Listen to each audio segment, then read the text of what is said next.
चलिए, हमारे साथ विकास चंद्र गुड्डू बाबा थे और चाय पे चर्चा करने वाले तो अभी प्रधानमंत्री बन गए हैं। अब जब भूजा पे चर्चा करके बाबा कहाँ तक ले जाएंगे बिहार को, ये देखने बाबा, ये तो बिहार में खेला हो गया। और गुड्डू बाबा यहाँ पे देखिए, लोग चाय पे चर्चा करता है, गुड्डू बाबा का भूजा पे चर्चा हो रहा है जो। अरे बाबा, ये तो बिहार लुट गया, क्या कहेंगे? बालू जो बंद बिहार में वही वही चालू हैं। बालू बंद, बालू का ओवरलोड बंद, बालू चालू। दारू बंद, दारू चालू। नमस्कार, मैं तो अरसे से कहता आ रहा हूँ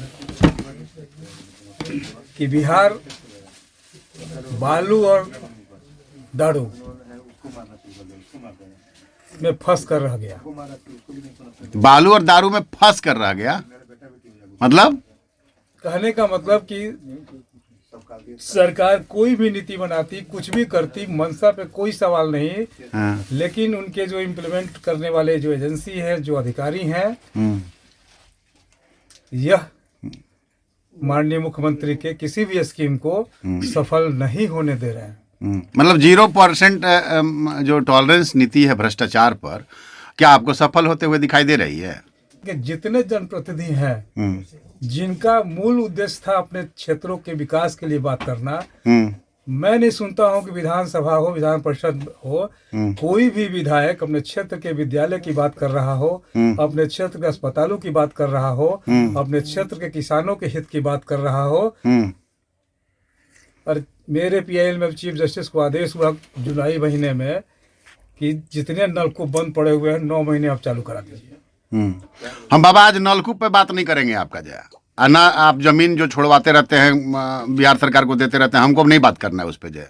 पहले हमको बात करना कि बताइए जय कि बिहार एक यूनिक प्रदेश, जहाँ पर जो है ना एम्बुलेंस में बालू ढुल गया, जहाँ पर जो है हमारे पदाधिकारियों के द्वारा एम्बुलेंस पर बालू ढोने के लिए ई चालान निर्गत कर दिया गया, मोटरसाइकिल पे बालू ढो दिया गया जो है। आपको क्या बोलते हैं, जेसीबी जिससे बालू की खुदाई होती है, उस पर भी बालू ढुल गया। तो हमको ये नहीं समझ में आ रहा है कि ये बिहार प्रदेश यूनिकनेस के लिए जाना जाएगा क्या? यूनिक तरीके के लिए जाना जाएगा क्या? कौन सी नई बात है? हाँ। आज से वर्षों पहले जो चारा घोटाला हुआ था, उसमें भी इस तरह की बातें आई थी। हाँ। स्कूटर से चारा ढोए गए। हाँ। तो सवाल ये उठता है कि जब तक यहाँ के लोग जाति, पार्टी और धर्म पर वोट करते रहेंगे, इस तरह की चीजें होती रहेंगी। और रहा सवाल नियंत्रण करने का, छोटी मुंह बड़ी बात, 48 घंटे का समय यदि मुझे मिल जाए, मुझे पता है कि जिस दिन इस राज्य का मुखिया कोई भी हो, इच्छा शक्ति के साथ चाहेगा कि हमारे यहाँ यह व्यवस्था जो मैंने दिया है 100% साबित हो जाए, सफल हो जाए, तो सफल हो जाएगा। चाहता ही नहीं है मुखिया हमारा। अब एक चीज बताइए, पप्पू यादव भी कहते हैं कि 48 घंटे के लिए दे दीजिए, बिहार सुधार दूंगा। आप भी अब 48 घंटे के लिए मांग रहे हैं। हमको ये नहीं समझ में आ रहा है, यहाँ 15 साल में बिहार नहीं सुधरा, आप 48 घंटे में सुधार दीजिएगा? सुधर जाएगा ना। हाँ। अब निर्णय ले लीजिए, जो पुलिस महकमा का जो मालिक है उसको आप हैंग कर दीजिए, हमारे बॉर्डर में चला रहा है तो क्या है, को हैंग कर दीजिए, बात खत्म। देखिए अभी जिस दिन यह निर्णय ले लीजिएगा, बिल्कुल हमारी व्यवस्था ठीक। बाबा, बात बालू पे हो रही है, लेकिन मुझे कहना पड़ेगा, जिस प्रदेश का जो है पुलिस प्रशासन का मुखिया जो है, एक 420 के डर से जो है अपने ही पदाधिकारी की पैरवी कर देता है, वो भी खास करके जो स्पेशली आईओ को बुलाया जाता है और पैरवी कर देता है। उसके बाद उसको समझ में आता है कि हम 420 की पैरवी कर दिए जो है, और उसमें मुख्यमंत्री का निराशाजनक बयान जो है। आप क्या समझ रहे हैं? आप क्या, आपको लगता है जो बिहार में कुछ होगा? निश्चित रूप से होगा, काहे नहीं होगा। किसी भी चीज की एक सीमा होती है। अब यह स्थिति दिख रहा है कि सब कुछ सीमा से बाहर चला जा रहा है। अब सीमा से, सर के ऊपर से पानी बह गया है। और मुझे अपने राज्य के यूथ पे भरोसा है कि वो सारी भ्रांतियों को तोड़ देगा। जो ये लोग बने हुए हैं ना कि हमारी जाति के नाम पर हमारे साथ रहेगा, ये टूट जाएगा बिहार की माटी पर। बिहारी इस देश को नया दिशा देगा आने वाले समय में। अरे बाबा, आप 83 पीआईएल है, 5-10 गो और डाल दीजिएगा जय, 85 हो जाएगा। किसी दिन 100 भी, शतक भी लग जाएगा जय, सचिन तेंदुलकर की तरह जय। हमको ये बताइए ना कि बिहार सुधरेगा कि नहीं सुधरेगा? बिल्कुल सुधरेगा। बिहार के लोग ये जानना चाहते हैं कि बिहार सुधरेगा कि नहीं सुधरेगा जय। क्योंकि बिहार में अभी भी अच्छे लोग हैं, और अच्छे लोगों को अच्छे कहने की साहस लोगों में जो कम हो गई थी, हाँ। धीरे धीरे वो बढ़ रही है। अच्छे लोगों को अच्छा कहा जाएगा। अच्छा, थोड़ा सा ये बता दीजिए, कैग रिपोर्ट पे क्या कहेंगे आप? जो सीएजी का रिपोर्ट आया है उस पे क्या कहना चाहेंगे आप? मैं तो स्पष्ट कहना चाह रहा हूँ कि जो बहुत कम लोग जानते हैं दारू के बारे में। 2014 में कल के डेट में ये भी बोला जा सकता है कि नहीं, ये सुन लीजिए, बहुत सेंटर में, सुनिए, कल के डेट में ये भी बोला जा सकता है सेंटर में भाजपा की सरकार है और कैग पे जो है ना भाजपा का कंट्रोल है, इसीलिए इस तरह का जो है जारी हो गया जो है। अब देखिए, किसको क्या कहना है, बेटों की बात लोग करते रहे। हाँ, कैग पे भरोसा है कि वह कैग पे भरोसा है, बिल्कुल भरोसा, गुड्डू बाबा को कैग पे भरोसा है, बिल्कुल भरोसा है? बिल्कुल। तो यहाँ के मंत्रियों को कैग पे भरोसा नहीं है? क्यों नहीं भरोसा होना चाहिए जो कैग पे? अरे सवाल है कि हम उनकी बात क्यों करें। हाँ, एक बोतल पकड़ा गया विधानसभा परिसर में, तो बाबा बनाएंगे कानून? कानून वो बैठे हुए वो ना बनाएंगे कि बाबा बनाएंगे कानून? यहाँ पे कानून, जो कानून बनाने वाले हैं वही आज बेलगाम हुए पड़े हैं जो है, और बाबा कह रहे हैं कि जो क्यों नहीं हो पाएगा जो, तो इम्प्लीमेंटेशन का काम आपका है बाबा। मेरा काम जो है मैं अपने संवैधानिक तरीके से कर रहा हूँ जो कर सकता हूँ, लेकिन यह तो हम कह ही सकते हैं ना कि लोगों को इस बात का जो इधर कुछ दिनों में हो रहा है, यह स्पष्ट लोगों को हो रहा है कि सारे पार्टियों का, सारे लोगों का, ये आज ये कुछ कहते हैं कि एक बोतल पकड़ाने पर मुख्यमंत्री से इस्तीफा मांगने वाला आदमी आज साथ खड़ा हो गया है। तो कहने का मतलब कि अब बिहार में या देश में लोकतंत्र नहीं है, लोकतंत्र एक औद्योगिक घराने के रूप में चला गया है।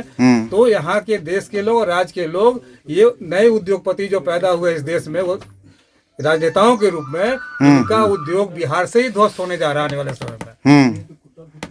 बिहार के लोगों के लिए क्या कहना चाहेंगे आप? जो बिहार के लोग जो आज के तारीख में जो है जाति और पार्टी के आधार पर जो वोटिंग कर रहे हैं और ऐसे महानुभावों को चुन के भेज रहे हैं जिनको मतलब दिखाई देने के बाद भी जो है आंखों पे टीन का चश्मा लग जाता है, उनके बारे में क्या कहना चाहेंगे आप? बिहार की जनता भोली और निराली दोनों है। अच्छा, भोली और निराली दोनों। अच्छा, तो भोलापन लोगों ने देखा है बिहार की जनता का, कई बार जनता ने दिखाया अपना निरालापन।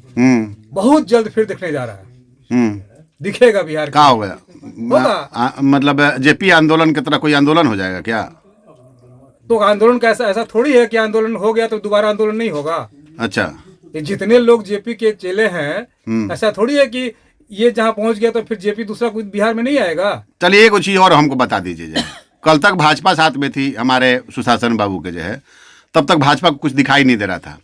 अच्छा, 4 दिनों से जब जो है ना राजद के साथ आए हैं ना, तो राजद वाले को नीतीश कुमार जी अच्छे लग रहे हैं और भाजपा को अब बुरे लग रहे हैं। यही तो, ये अच्छाई और बुराई के चक्कर में बिहार की जनता क्यों पिस रही है? यही तो खेल जो है प्रकाष्ठा पे पहुंच गया ना। यहाँ के यूथ देख रहे हैं कि इनका अपना कोई अब चरित्र नहीं बचा है। ये सिर्फ यूथ को यूज करते हैं, लोगों को यूज करते हैं। मैं हाल के दिनों में गया था डोरीगंज, हमने वहां देखा, मुझे एक आशा की किरण दिखी कि लोग ये कह रहे हैं कि हमनिए के चलते ही राज होगा और हमारे घर में चूल्हा नहीं जलेगा, नाव नदी में नहीं चलेगी। हमने कहा वहां पर कि अन्य मार्ग में नाव चलेगा क्या? बाबा एक चीज और मैं बता दूं आपको, जो है डोरीगंज में जिस सभा को आप संबोधित कर रहे थे, मुझे जहां तक जानकारी है वहां पर जो जितने लोग उपलब्ध थे, पता है उसमें से 80% लोग जो है ना एक जाति विशेष के आते हैं जो है, और उसी जाति विशेष से जुड़े हुए लोगों का सरकार है। और जहां तक लोग कहते हैं कि जातिगत आधार पर सरकारें फैसला लेती हैं, तो आखिर जो है इस व्यवसाय के लिए, बालू के व्यवसाय के लिए जो जातिगत आधार पर फैसला क्यों नहीं लिया जा रहा है? मैं इतना ही आश्वस्त कर सकता हूं कि मैंने अब हाथ डाला है बालू के क्षेत्र में। गंगा से मेरी शुरुआत हुई थी, गंगा से जुड़ा हुआ बालू है, नदियों से जुड़ा हुआ बालू का मामला है। अब इस राज्य में बालू की लूट पर निश्चित तौर पर रोक लगेगी। और मैंने आज तक जहां मतलब आपने अपने आप को एक्सपैंड कर लिया जाए, अब गंगा से निकल के आप जो है ना अब चले जाएंगे सोन में भी जो है। नहीं, गंगा से तो निकले ही, नदियों को बचाने का हमारा अभियान रहा है, तो नदी को बचाने का मैंने काम किया। अब हमारा जो संपत्ति है, खनन के रूप में जो संपत्ति है, जो राजस्व से लूटी जा रही थी, और मैं रिसर्च कर रहा हूँ, बहुत बहुत बड़े लोग इसमें आ रहे हैं, लेकिन मेरे नजर में बड़ा वही है जो कर्म से बड़ा होगा। कितना भी बड़ा लुटेरा क्यों नहीं हो, वो मेरी नजर में बड़ा कभी नहीं हो सकता है। बाबा अब एक चीज कंक्लूडेड बता दीजिए, जो है आगे क्या होने वाला और क्या करने वाले हैं आप? बहुत सारी चीजें जो की जाती हैं बताई नहीं जाती हैं। तैयारी जो है तरीके से चल रही है, और तैयारी मैं नहीं कर रहा हूँ। कोई भी क्रांतियां विश्व में हुई, उसके लिए पृष्ठभूमि पहले से तैयार हो रही थी। और जब कहीं का भी व्यवस्था निरंकुश हो जाता है। जनता को महसूस होने लगता है कि हमारे चलिए, हमारे साथ विकास चंद्र गुड्डू बाबा थे और चाय पे चर्चा करने वाले तो अभी प्रधानमंत्री बन गए हैं। अब जब भूजा पे चर्चा करके बाबा कहाँ तक ले जाएंगे बिहार को, ये देखने वाली बात है। धन्यवाद।